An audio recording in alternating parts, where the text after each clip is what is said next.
So, we have the Blazers playing the Philadelphia 76ers. And Anfernee Simons was back. Dame got hurt a little bit here, but Anfernee Simons was back. And that was the biggest point for the Portland Trail Blazers because he was absolutely on fire tonight. And the Blazers were on fire as a whole to start us off. Here's Jeremy Grant hitting the three-pointer from the corner in Joel Embiid's face to make it a 21-point game there. But Embiid gets to his mid-range, abusing Drew Eubanks and Jusuf Nurkic all night long. 10-point game at the end of the third quarter, but Anfernee Simons continued to cook. He had 35 points after this three-pointer here with 11 minutes to go. 14-point lead for Portland, and they were finally fully healthy actually, right? They had everyone back, and they are still not great. And one from James Harden. It was a 6-point game. He made it a 5-point game because he made the free throw. And I thought Sixers just coming back in it. But no, man. The Blazers were ready to hoop tonight. And Jeremy Grant gets a tough floater over Embiid to go. And then the Blazers did what I was expecting them to do the whole night. And James Harden hits the tough step back three-pointer, almost hurts himself on the kick-out. I'm not sure what the hell was he... I mean, that just looks like a kick-out that he doesn't need to do. But I'm not sure, man. I don't know. I'm not a hooper. And one... Jusuf Nurkic at least being an offensive, player, which is something you need because, he's horrible defensively and his offense needs to make up for it, which is essentially this whole Blazers team. And they turned the ball over here despite having a 1-point lead. And after the timeout, Embiid gets it against Nurkic and it's just too easy for Embiid. I mean, Joel is just so special, and that mid-range is just automatic, and the Blazers don't even get a shot off after this. So there is literally no clip on the NBA.com because they effed the possession up so badly. Even though they had a timeout and had, it was 1.1, right?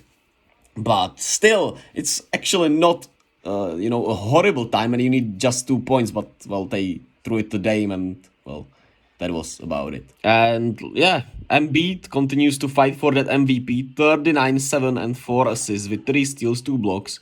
13 of 20, 13 of 18 from the free throw line.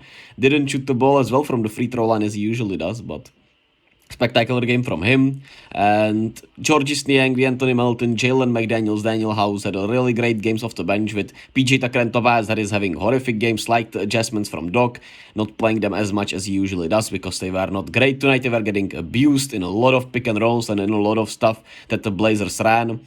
And Dame and Simons were getting whatever they wanted, even though Dame didn't shoot the ball that well, but the offense looked great for the Blazers, right? Until, in that fourth quarter, they essentially stopped making the shots that they were making throughout the whole night. And the adjustments helped because there was more length.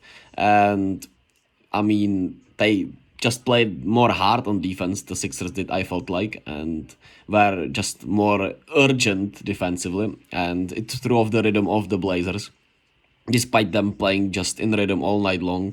Simons with 34 points. Didn't do anything else, but he did shoot the ball particularly spectacular. But he did shoot the ball so well. 8 of 12 from the three-point line. And in under 30 minutes. So shout out to Anfernee Simons on his way back. Dame wasn't great. 22 and 11. Costly turnover. 6 of 15.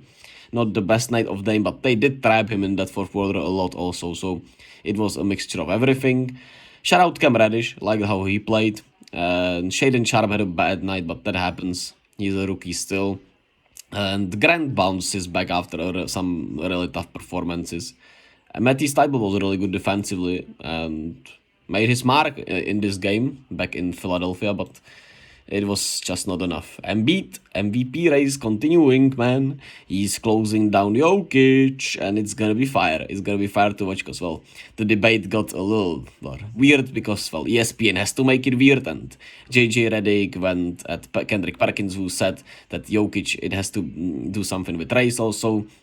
While I don't necessarily agree with it, I also agree with it at some points, right? Because it's weird how we moved the goalpost for Jokic, especially last year. This year he's 100% well-deserving, but when you look at last year, then you're like, yeah, I get it, but we never moved the goalpost for anyone else before, so why did we move it for him? It's just a weird debate that I don't want to kind of participate in, but I just wanted to let you know my thoughts a little bit, since, well, this is what this channel is about, and it did bother me a little bit.